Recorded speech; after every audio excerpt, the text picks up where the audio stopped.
Assalamu alaikum, ihr Lieben. Willkommen auf meinem Kanal zu einem neuen Gesundheitsvideo von mir.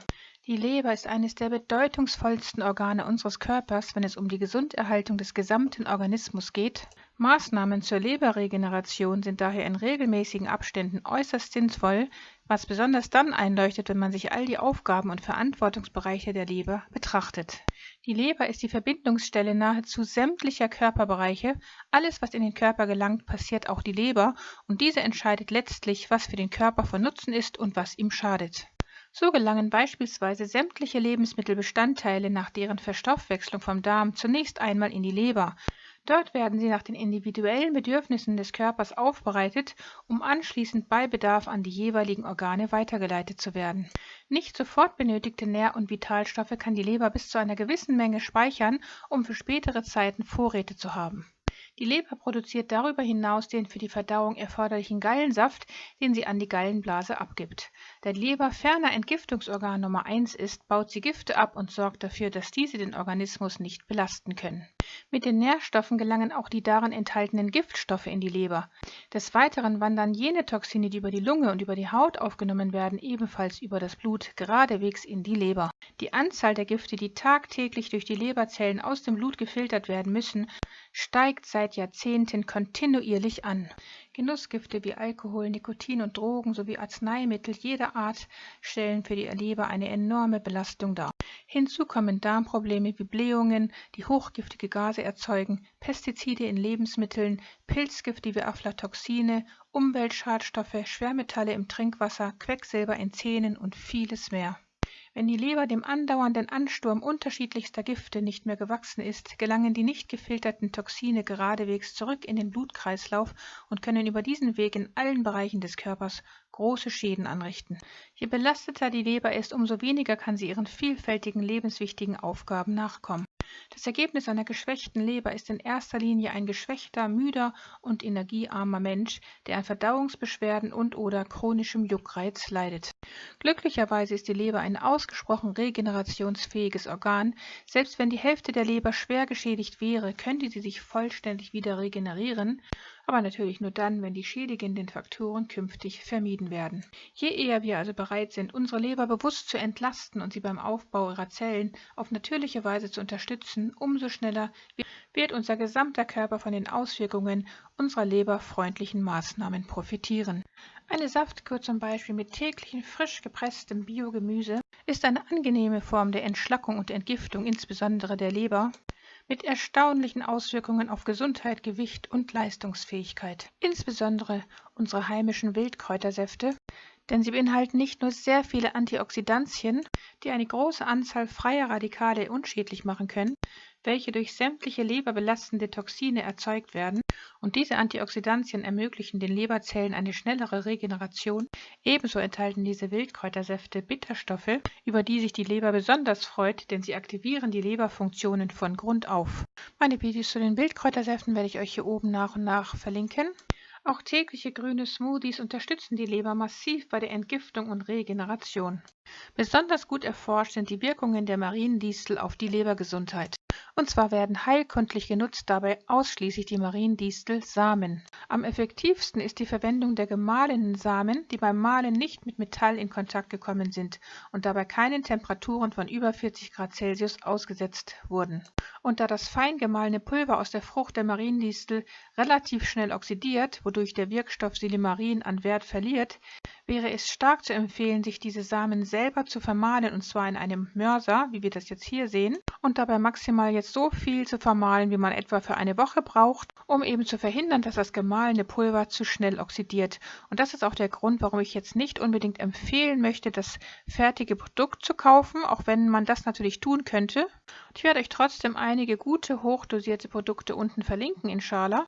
Jedoch ist die Mariendistel in Form ihrer ungefähr auf Sandkorngröße frisch gemahlenen Frucht am wirksamsten, denn in dieser Form enthalten die Bruchstücke die größtmögliche Menge des in der harten Schale der Mariendistel enthaltenen Wirkstoffs Silimarin, sodass die Regeneration der Leberzellen am intensivsten erfolgt. Die auf diese Weise selbst frisch gemahlenen Mariendistelsamen sollten direkt konsumiert werden, täglich 4-mal einen Teelöffel, idealerweise 45 Minuten vor dem Essen, und dabei sollte man diese Bruchstücke gründlich kauen und einspeicheln zur schnelleren Verdauung und Verteilung der Wirkstoffe und die dann herunterschlucken. Hinterher möglichst ein ganzes Glas Wasser trinken. In dieser Form hat die Mariendistel auch noch einen Sekundäreffekt, nämlich die sanfte Reinigung oder wenn man so will, das Peeling der Darmwände, was zur Reinigung des Verdauungsapparats beiträgt. Am Anfang der Kur, also die ersten 10 Tage, wäre es sehr vorteilhaft, die Dosis zu verdoppeln, damit in der Leber intensive Regenerationsprozesse angeregt werden. Die auf diese Weise frisch gemahlenen Mariendistelsamen aktivieren die körpereigene Entgiftungsfähigkeit der Leber. Darüber hinaus wirkt die Mariendistel insgesamt zellschützend, antihepatotoxisch, also sie neutralisiert Lebergifte, hepatoprotektiv, also sie schützt die Leberzellen, leberregenerierend, verdauungsfördernd, antimykotisch, also zum Beispiel gegen Candida albicans, cholesterinsenkend und Cholergog, also choleretisch und cholekinetisch. Choleretisch bedeutet, dass der jeweilige Stoff die Gallenbildung in der Leber fördert und cholekinetisch hingegen bedeutet, dass die Gallenblasenentleerung angeregt wird. Die Mariendistel vermag beides und gilt daher als Cholergogum. Die Cholergoge, also gallenflussfördernde Wirkung, kann verstärkt werden, wenn man mehrere Cholergoge miteinander kombiniert, zum Beispiel die Mariendistel mit Kurkuma. Eine weitere sehr effektive Methode, die Mariendistelsamen aufzuwerten, ist, sie keimen zu lassen. Und die harten Samenkörner werden während der Keimung weich und gut bekömmlich, da sich ihre Struktur grundlegend verändert. Mein Video zu den Keimlingen und Sprossen, wie man diese grundlegend herstellt, das werde ich euch hier oben nochmal verlinken. Beim Keimen der Mariendistelsamen erhöht sich deren Enzymanteil auf das bis zu 43-fache des ungekeimten Samenkorns. Beim Verzehr der Keimlinge können diese bioverfügbaren Enzyme unseren Organismus aktivieren und uns dabei helfen, die Nährstoffe, die wir mit unserer Nahrung zu uns nehmen, besser zu verdauen. Der Nährwert von Sprossen und Keimlingen ist ja grundsätzlich um ein Vielfaches höher als jener des ursprünglichen nicht gekeimten Korns. Und Sprossen enthalten darüber hinaus große Mengen an Antioxidantien, die Zellschäden abwenden und uns zugleich vor zu frühem Altern schützen. Sprossen sind ja lebendige Nahrung und liefern dem Körper unglaublich frische Vitalstoffe. Die Produktion von Nährstoffen, Vitaminen, sekundären Pflanzenstoffen und anderen Vitalstoffen wird beim Keimen angekurbelt. Und die Vitalstoffe vermehren sich um ein Vielfaches durch den Keimprozess und dadurch nützen uns die Mariendistelsamen noch viel mehr für unsere Leber. Die Wirkungen der Mariendistel auf die Lebergesundheit sind ja sehr gut erforscht. So weiß man beispielsweise, dass Silimarin die Lipidstrukturen der Leberzellmembranen stabilisiert und auf diese Weise verhindert, dass Stoffe, die für die Leber giftig sind, in die Leberzelle eindringen können. Gleichzeitig fördert Silimarin die Regeneration der Leber und die Neubildung gesunder Leberzellen. Der Flavonoidkomplex verstärkt überdies die Durchblutung der Pfortader und wirkt binnen kurzer Zeit Meteorismus, also Blähbauch, entgegen. Auch die fibrotische, also die bindegewebige Umwandlung von Leberzellen soll die Mariendistel hemmen können. Werden Medikamente eingenommen, kann die Mariendistel die Leber, wenigstens teilweise, vor medikamentenbedingten Schäden schützen, zum Beispiel bei der Einnahme von Paracetamol. Aber auch vor den Nebenwirkungen von Alkohol- und Strahlentherapien kann die Pflanze bis zu einem gewissen Grad schützen. Die Mariendistel unterstützt die Leber außerdem in ihrer Entgiftungsfunktion, besonders wenn noch andere Leberpflanzen eingesetzt werden, wie zum Beispiel der Löwenzahn und die Artischocke, da sich die pflanzlichen Heilstoffe gegenseitig in ihren Wirkungen verstärken.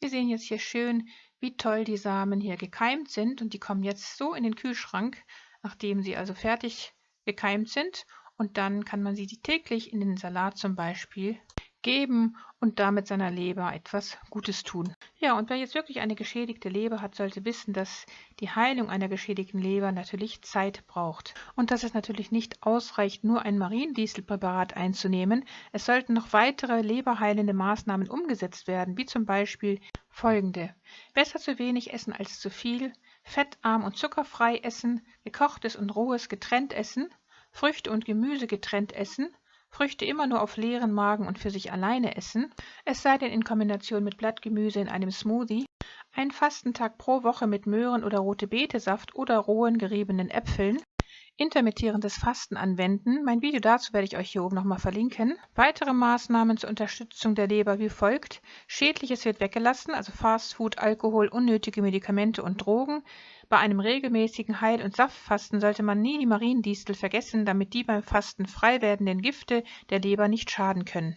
Eine Darmreinigung durchführen, denn es gilt, je sauberer und gesünder der Darm, umso weniger Arbeit hat die Leber. Und Leberwickel mit Schafgarbe unter anderem. Ja, und da die Leber eines der bedeutungsvollsten Organe unseres Körpers ist, wenn es um die Gesunderhaltung des gesamten Organismus geht, kann es nicht schaden, selbst wenn man eine gesunde Leber hat, gekeimte oder im Mörser selbst gemahlene Mariendistelsamen täglich in den Speiseplan zu integrieren, um auf diese Weise präventiv vorzugehen und die Leber immer gut in Schuss zu halten. In diesem Sinne wünsche ich euch gute Gesundheit und hoffe, dass euch die Informationen in diesem Video von Nutzen waren. Und wenn euch mein Video gefallen haben sollte, dann gebt mir einen Daumen nach oben. Teilt es mit jedem, der Probleme mit der Leber hat. Vergesst ansonsten nicht, das Glockensymbol zu betätigen, damit ihr kein Video in der Zukunft von mir verpasst. Liebste Grüße, Salam Aleikum, eure Maria.